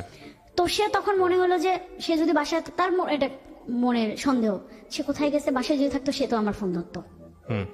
তো সন্দেহ থেকে সে কি করলো? সন্দেহ থেকে সে ওই অ্যাপসটা ওপেন করে ওই ফ্রন্ট ক্যামেরা দিয়ে দেখলো যে না আমি তো বাসায় নেই, লাইট অফ, মানে লাইট অফ বা হচ্ছে আমি বাসায় নেই। ও বুঝতে পারলো আমি বাসায় নেই। কিছু মানে ও ওইটা সবসময় ওপেন করে ধরে বসেছিল যে আমি কি করি। আমি তখন পর্যন্ত কিন্তু জানি না এই অ্যাপসের এই কাজ। আমি অনেস্টলি বলি, আমি ওই ঝগড়ার পরেই আমি জানতে পারছি। একটা জানি যে অ্যাপস একটা ইনস্টল আছে, কিন্তু সে কখনো বলে না যে অ্যাপস দিয়ে কি হয়। আচ্ছা, ট্র্যাক করেছে আপনাকে? ট্র্যাক করে, সবসময় ট্র্যাক করে, সবকিছুতেই ট্র্যাক করে। আমি আসলাম, বাসায় আসলাম, আসার পর দেখি অনেকগুলা টেক্সট দেখেই তো আমি বুঝতে পারছি যে আজকে কি হবে, পরিণতি খুবই খারাপ আছে। আমি একদম চুপ, আমি চুপচাপ যে আমাকে এখন সে পকাচাকা করবে, আমাকে এগুলা শুনতে হবে, নাহলে হচ্ছে ঝগড়া, কথা বলে ঝগড়া বাড়বে, আমি চাইনি ঝগড়া বাড়াইতে। পরে দেখি সে আমাকে অনেকগুলা টেক্সট করলো, বললো যে আমি খুব ঠান্ডা মাথায় ডিসিশন নিলাম, আমি আর রিলেশন কন্টিনিউ করবো না। Okay fine. আমি ওকে জিজ্ঞেস করলাম যে এটা ঠান্ডা মাথায় বলছো তো? পরে যেন এটা, কারণ এর আগে বহুবার তুমি আসছো, আমি গেছি, এরকম আমাদের ঝগড়া হয়েছে। পরে বলছে না এটা আমি একদমই ঠান্ডা মাথায়। এইটা বলার পর সে র্যান্ডমলি আমাকে গালাগালি করতেছে, টেক্সট দিতেছে, এইভাবে 3টা 3:30 পর্যন্ত সে আমাকে জ্বালাইছে। একটা পর্যায়ে গিয়ে আমার মানে এত মানে অসহ্য বোধ লাগছে যে না, আমি মানে যাই হোক আমি এবার স্ট্রং মেন্টালি এবং হচ্ছে আমার মনের দিক থেকে আমি স্ট্রং, আমি আর এটা কন্টিনিউ করবো না, কারণ এত অসম্মান নিয়ে তো আমি থাকতে পারবো না। আমি তো একটা ভুল করছি, তার মধ্যে যদি আমাকে এরকম মেন্টালি প্রেসার করে, মানে প্রেসার দেয় সবসময়, যেটা আমাকে দিয়ে আসছিল। আমার ওর সাথে রিলেশন হওয়ার পর থেকেই আমার ফ্রেন্ড সার্কেল বলেন টোটালি তাদের সাথে আমি ডিটাচড। কারোর সাথে আমার কোনো ছেলে মানুষ বলেন, কোনো অফিস কলিগ, মানে কারোর সাথে সে কথা বললেই মানে সে এত পজিটিভ হয়ে যেত, এত মানে এগ্রেসিভ হয়ে যেত। বুঝতে পেরেছি। এটা আপনার লাস্ট কবেকার ঘটনা? এই ফেব্রুয়ারির 7 তারিখ। পরে হচ্ছে আমি ওই দিন খুবই আমি বলছি যে ঠিক আছে তুমি বলছো, আমি আর নিতে পারতেছি না, আর সম্ভবই না। এই সামান্য একটা বিষয় নিয়ে এত সন্দেহ করা আর সম্ভব না। আমি তাকে সবকিছু থেকে ব্লক করে দিছি, হোয়াটসঅ্যাপ, মেসেঞ্জার, মানে ফোন টোন সবকিছু থেকে ব্লক করে। এর আগে তো আমি প্রচুর কান্নাকাটি করতাম, আমি অসুস্থ হয়ে যাইতাম। ওইবার বললাম না, আমি মনের দিক থেকে মেন্টালিটি একদম আমি অ্যালার্ট, আমি উইক হব না, আমি আর কোনো কান্নাকাটি করবো না, আমি একদম স্ট্রং হয়ে গেছি। পরে হচ্ছে আমি আমার মতো অফিস করতেছি। এর আগে যতবারই ঝগড়া হইতো আমার মানে আমি আপনাকে বুঝাইতে পারবো না যে আমার মানে কি খারাপ অবস্থা হইতো। মানে আমি অফিস করতে পারতাম না, আমি অসুস্থ হইতাম, আমি আমি বুঝতে পারছি। হ্যাঁ, I know দিন your গেছে যে আমি point. হসপিটালেও আপনি ভর্তি একদম ছিলাম। এন্ডিং এ আসেন, কি করলেন ওর সঙ্গে? আচ্ছা, তারপর আমি বাদ দিয়ে দিছি, আমি সবকিছু থেকে ব্লক। একটা দিন যাইতে না যাইতেই সন্ধ্যাবেলায় সে তার বাসার দারোয়ান কে দিয়ে আমাকে ফোন দিছে, আমি কেটে দিছি। বাবুর তার বাসায় যে রান্না করে বাবুর্চি, তাকে দিয়ে সে ফোন দিছে, আমি কেটে দিছি, কারণ আমি তো এই নাম্বারগুলো জানি, ব্লক করে দিছি। তখন সে বুঝতে পারতেছিল, সে ফিল করতে পারতেছিল যে আমি এবারে স্ট্রং, কোনোভাবেই সে আমাকে আর ফিরাইতে এখানে একটা পারবে বিষয় না। একটু যুক্ত করি প্রিয় শ্রোতা যারা শুনছেন, এক্সেস ওয়াজ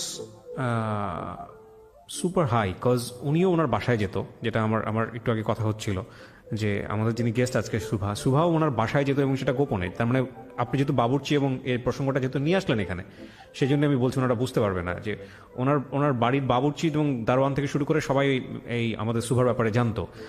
আর সুভার বাসায় তো তার এক্সেস ছিলই, খুবই স্বাভাবিক, মানে ওদের এক্সেস লেভেলটা ছিল খুব এক্সট্রিম লেভেলের হাই। হ্যাঁ, তারপরে ভাইয়া সে আমাকে কোনো মতেই পাচ্ছিল না, আমিও না, আমি কোনোভাবে আর যাব না। পরের দিন সে অন্য একটা নাম্বার থেকে ফোন দিছে, দিয়ে সে মানে যেটা সে কোনোদিনও করে নাই, সরিটরি বলছে, কান্নাকাটি করেছে, সরিটারি করছে, কান্নাকাটি করছে, কিন্তু ও কখনোই সরি এগুলো করে না। আচ্ছা ঠিক আছে, এখন কথা হচ্ছে যে এটার পর কি প্যাচ আপ হলো নাকি? এটার পরে প্যাচ আপ হয়েছে। আমি আমি আমি করবো না এরকম করে 2 দিন চলে গেছে, 3 দিনের দিন সে আমিও তো ভালোবাসি, আমি তো পারি নাই, আমি আবার উইক হয়ে গেছি। কিন্তু সে যদি না আসতো আমার কিন্তু কোনো প্রবলেম হইতো না।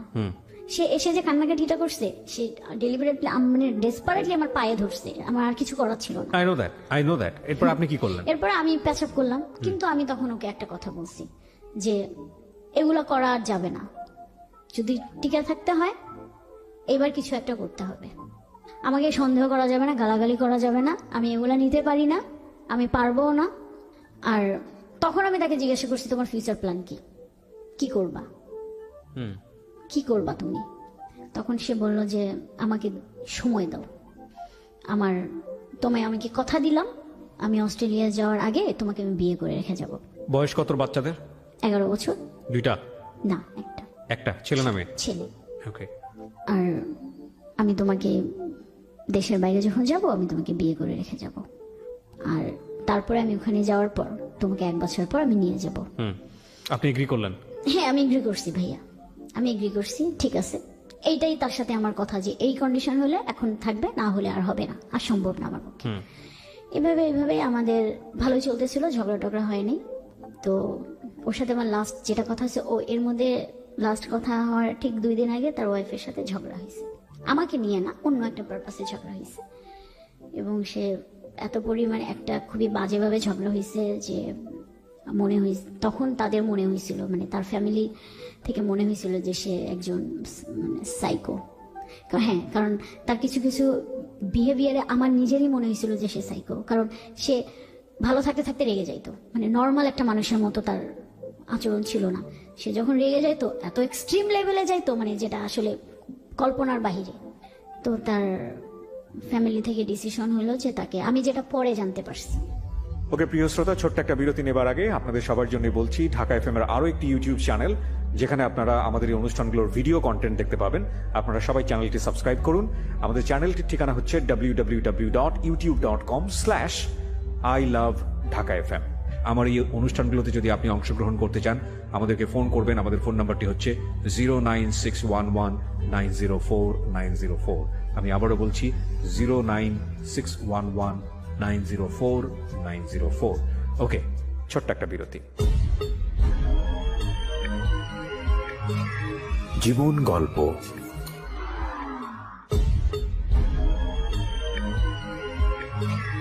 জীবন গল্প। Welcome back once again. প্রিয় শ্রোতা, আপনারা শুনছেন জীবন গল্প। আমি আরজি কিবরিয়া আপনার সঙ্গে রয়েছি। আমার এই অনুষ্ঠানগুলোতে যদি আপনি অংশগ্রহণ করতে চান, আমাদেরকে ফোন করবেন। আমাদের ফোন নাম্বারটি হচ্ছে 09611904904। আমি আবারও বলছি 09611904904। ওকে, আমরা যেখানটায় ছিলাম তারপর। তো তাকে আমি 13 তারিখ, মার্চের 13 তারিখ তার সাথে আমার বিকাল 5টায় লাস্ট কথা হয়েছে। এর মধ্যে সে হচ্ছে তার আমার বাসায় বলতে আমার বাসার এদিকে আসছিল, আমার বাসায় আসে নাই। আপনার ফ্যামিলি জানে আপনার এই বিষয়গুলো? না না, হ্যাঁ ভাইয়া, আমার ফ্যামিলি বলতে এত কিছু জানে না, কিন্তু তার ওয়াইফ আমার বাবাকে ব্যাপারটা জানাইছে। জানার পর থেকে আমার বাবা টোটালি আমার সাথে কথা বলা বন্ধ করে দিয়েছে, একদমই কথা বলা বন্ধ করে দিছে। আপনার বাবার নাম্বার পেলো কিভাবে? ওর মোবাইলে ছিল। তার মানে এটা কত এক্সট্রিম পর্যন্ত গেছে? হ্যাঁ, ওর মোবাইলে ছিল। মার্চের লাস্টে যদি আপনার কথা হয়ে থাকে? মার্চের লাস্টে কথা হইছে, তারপরে মানে রাত 10:30 পর্যন্ত কথা হইছে আমাদের, নর্মাল ঝগড়া না। এরপরে ওর নাম মোবাইল টোটালি বন্ধ, সুইচ অফ। কি হয়েছে আমি কিন্তু জানি না, আমি তো পাগলের মতো খুঁজতেছিলাম, কারণ যত ঝগড়াই হোক ওকে তো আমি চিনি, কখনো মোবাইল বন্ধ রাখবে না। মানে ও আমাকে গালাগালি করবে, বাট ও আমাকে মোবাইল বন্ধ রাখবে না। কিন্তু তাহলে সেখানে কি হলো যে টোটালি মোবাইল অফ? এরকম করে রাত 3টা পর্যন্ত মোবাইল অফ ছিল। 3টার পর মোবাইল ওপেন হয়েছে। ওপেন হওয়ার পর আমি ফোন দিয়েছি, টেক্সট করেছি, কিন্তু কোনো রেসপন্স নেই, ফোন ধরে নেই, টেক্সটের কোনো রেসপন্স ডেলিভারিটলি ওকে ফোন করতেন? আমি ডেলিভারিটলি ফোন দিয়ে, মানে আমি তখন কি বলবো যে মানে পাগল হয়ে গেছিলাম। ওর বাসায় আছে কিনা, ওর ওয়াইফের পাশে আছে কিনা, মানে আপনাদের মধ্যে কোনো গোপনীয়তা নাই? না, গোপনীয়তা মানে আমি জানতাম, আমি কিন্তু তার ওয়াইফ বাসায় থাকলে আমি জীবনেও ফোন দেই না। আমি কিন্তু সেদিন আর কোনো মাথায় নাই? না, সেদিন আমি জানতাম, এইটা জানতাম যে তার ওয়াইফ বাসায় ছিল না, এই জন্য আমি ফোন দিয়ে গেছি। কিন্তু সে আমাকে জানাইছে যে তার আব্বা আম্মা আসছে। তো আমাকে কিন্তু ওই সন্ধ্যার দিকে আমার সাথে একটু খুব খারাপ ব্যবহার করছে। তখন আমি বলছি যে আমার সাথে একদম খারাপ ব্যবহার করবে না, আমি অফিস থেকে আসছি। তখন সে আমাকে বললো, আচ্ছা সরি, আমার ভুল হয়ে গেছে, আমি জানতাম না যে আমার আব্বা আম্মা আজকে আসবে, তাদেরকে দেখে আমার মেজাজ খারাপ হয়েছে। যে মানে ওনার ওয়াইফের কথা বললো যে সে আবার কিছু বলছে নাকি। যাই হোক, মার্চের 13 তারিখে রাত 10টার পর আমাকে নর্মাল কথা হয়েছে, যে লাস্ট কথা এটাই হয়েছে যে তুমি রাতে খাবার খাইছো, আমি জাস্ট অ্যান্সার দিছি, এরপরে আর পাই নাই। 10 দিন কোনো খোঁজ ছিল না। 10 দিন পুরো আমি মনে করেন পাগলের মতো হয়ে গেছিলাম। কিন্তু মানে আমার মাথায় ওই একটা জিনিস কাজ করছিল যে মানে আমি অন্য সোর্স দিয়ে তার খোঁজার ট্রাই করছি, কিন্তু তার ফ্যামিলি মেম্বার বা তার ইয়েতে আমি কখনোই ফোন দিতে যাইনি। কারণ দিলে আমার এটা মাথায় কাজ করতেছিল যে কিছু যদি একটা গন্ডগোল হয়, আর এই মুহূর্তে যদি আমি একটু নিজেকে কন্ট্রোল না করি, তাহলে ব্যাপারটা আরো খারাপের দিকে যাবে। তো সে কারণে পরে 10 তারিখের 10 দিন পর 11 কি 12 দিনের দিন সন্ধ্যাবেলায় আমার কাছে একটা ফোন আসছে। আমি প্রথম তখনই জানতে পারি যে এক লোক আমাকে ফোন দিয়েছে, দিয়ে আমাকে বললো যে এরকম আমি অমুক জায়গা থেকে বলতেছি, আপনার নাম্বারটা আমাকে দিয়েছিল, দিয়ে আপনাকে শুধু মেসেজটা দিতে বলছে যে সে রিহ্যাবে আছে। আচ্ছা, ফার্স্ট আমি ওই দিন আরেকটা ধাক্কা খাইলাম। মানে আপনি কি জানলেন রিহ্যাবে আছে? মানে কি সে ড্রাগ নিত? তখন সে আমাকে মানে আমার না বিশ্বাস হচ্ছিল না, কোনোভাবে না, এটা কিভাবে সম্ভব? আমি তো তার মাঝে এমন কিছু দেখি নাই যে সে কিভাবে সম্ভব সে এইভাবে আছে। পরে এখন তার সাথে যোগাযোগ করতে পারতেছে না। তো ওই লোকের মাধ্যমে সে আমাকে শুধু এইটুকু নিউজ দিছে যে আমি এখানে আছি, আমার ওই দিন কিছু করার ছিল না, তোমাকে ইয়ে করতে পারি না, আমি জানি তুমি অনেক কান্নাকাটি করছো। সে আমাকে তখনও ওই একটা আশ্বাস দিছে যে আমি ফিরে আসবো তোমার জন্য। হলো সে কি কনফার্ম রিহ্যাবে আছে? জি, আমি দেখে আসছি।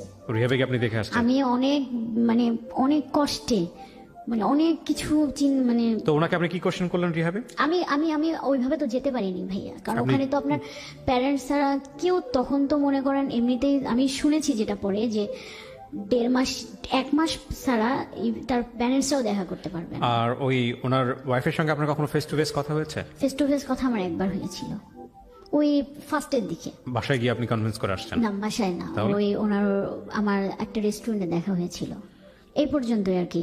ওনার ওয়াইফের সাথে কথা এরপরে আমার হয়নি। আচ্ছা, কি বলেছে ওনার ওয়াইফ আপনাকে? ওনার ওয়াইফ আমাকে বলেছিল যে আমি জানতে চাই আসলে তোমাদের মধ্যে কি সম্পর্ক, বাট তখনও আমি ব্যাপারটা হাইড করে গেছি। বলছে না আমাদের, কারণ ওনার ওয়াইফ মানে এমনি টুকটাক মানে বুঝতে পারতেছিল, মানে একদম স্পেসিফিক কোনো টেক্সট বা কোনো কিছু পায় নাই যে যেটা মানে একদম জোরালো ভাবে সে ধরবে। আমি জানি না, যতটুকু আপনি বললেন এটা যদি আমি আরো ইলাবোরেটলি ঘন্টাখানিক নিয়ে আসতাম তাহলে তো স্টোরির শাখা পোশাখা অনেক কিছু বের হতো, সেটা বড় কথা নয়। কিন্তু আমি যতটুকু শুনেছি তাতে আমার কাছে মনে হয়েছে she is a very wise lady. আমি জানি না উনি কিভাবে কতটুকু রিয়াক্ট করেছেন ওনার সংসারে, বাট উনি অনেক ঠান্ডা মাথায় বিষয়টা হয়তো ডিল করার চেষ্টা করছেন। এবং আমি অবশ্যই ওনাকে আমার এই অনুষ্ঠান থেকে রেসপেক্ট করি। 1 2 নম্বর হচ্ছে যে আপনার এই গল্পটা আপনি কেন বললেন? আমি আগে প্রশ্নটার অ্যান্সারটা নেই, তারপরে আমি আমার কথা বলে অনুষ্ঠান শেষ করবো। ভাইয়া, আমি এই গল্পটা বলতে আসছি এই কারণেই যে আমি তো ভুল করেছি, আমি চাই না যে আর কেউ মানে এরকম একটা সম্পর্কে জড়া। ভুলটা আপনার কোথায়? ভুলটা এটাই যে আমি একটা ম্যারিড পার্সনকে ভালোবেসে ফেলছি, যা আর তার থেকে বড় ভুল যে এটার কোনো ফিউচার নেই, এই সম্পর্কের কোনো ফিউচার নেই। কিন্তু আপনি কারোর প্রতি ফল ইন হয়েছেন, সবকিছু জেনে শুনে তো মানুষ ফল ইন হয় না।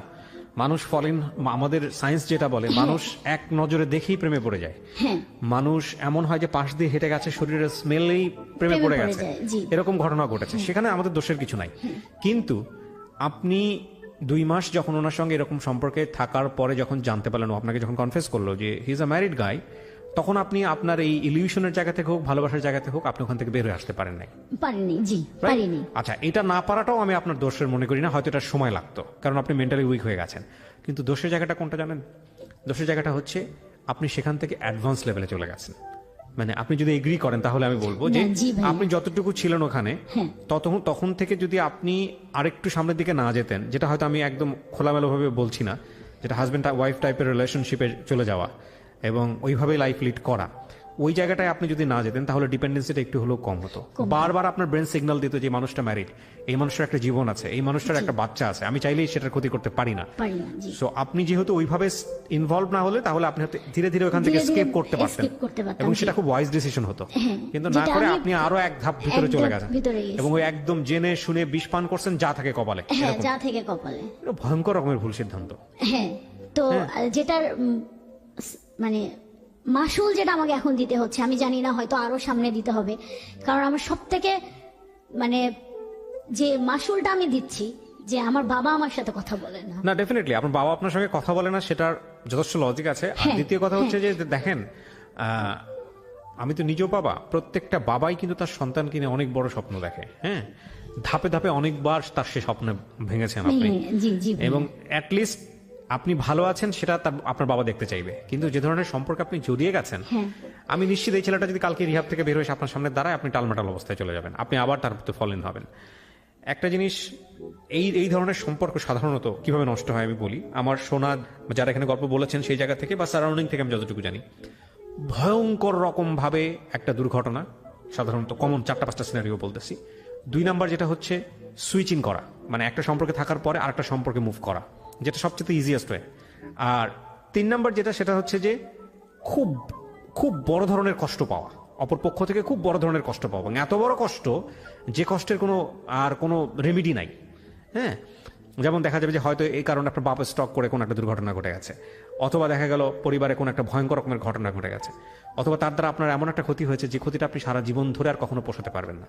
এই ধরনের ঘটনা ঘটলে সাধারণত এই রিলেশনশিপটা নষ্ট হয়। কিন্তু আমরা এই 3 ধরনের কোনো ঘটনাটাকেই সাপোর্ট করি না সুস্থভাবে বাঁচার জন্য।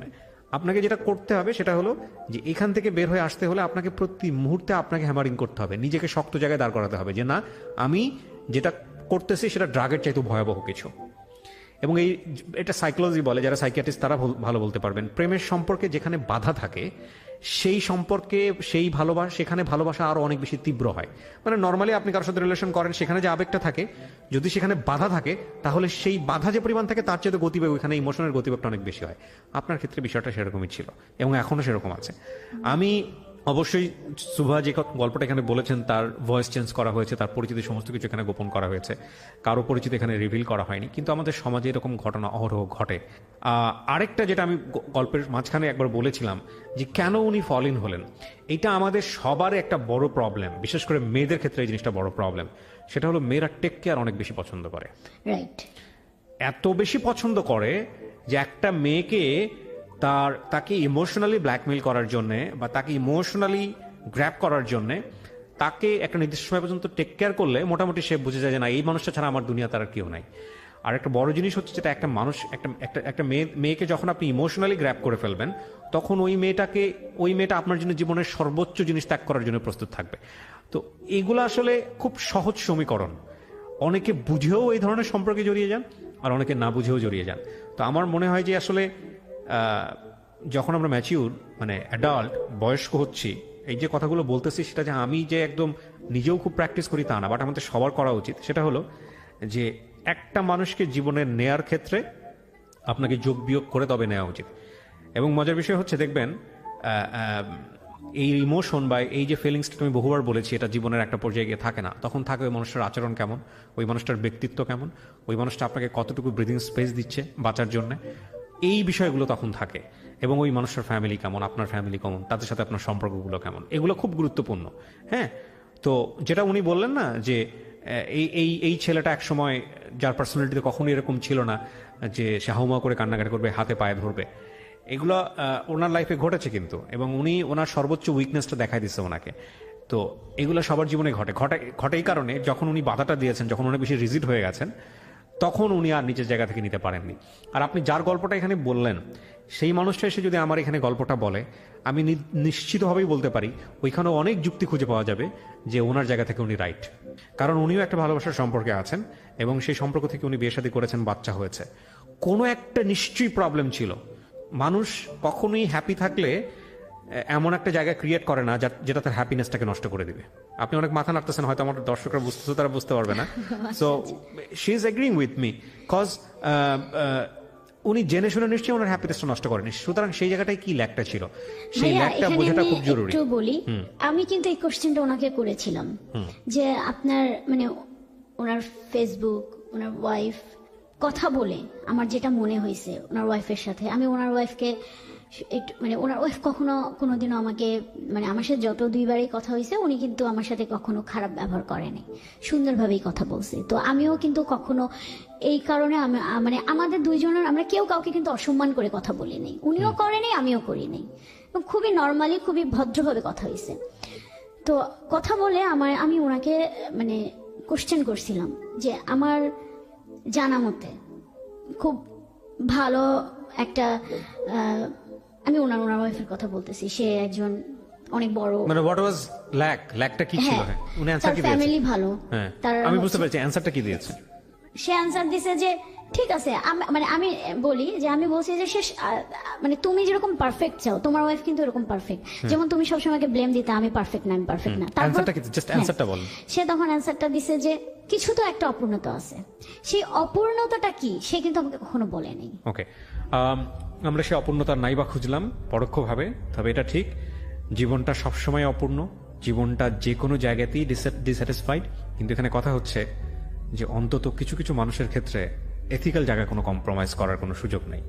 যখন সন্তান হয়ে গেছে আপনি সে সংসারে সুখী নাই হতে পারেন, কিন্তু সন্তানের ভবিষ্যতের কথা চিন্তা করে হলেও আপনাকে সামনের দিকে এগিয়ে যেতে হবে। That is Y family, right?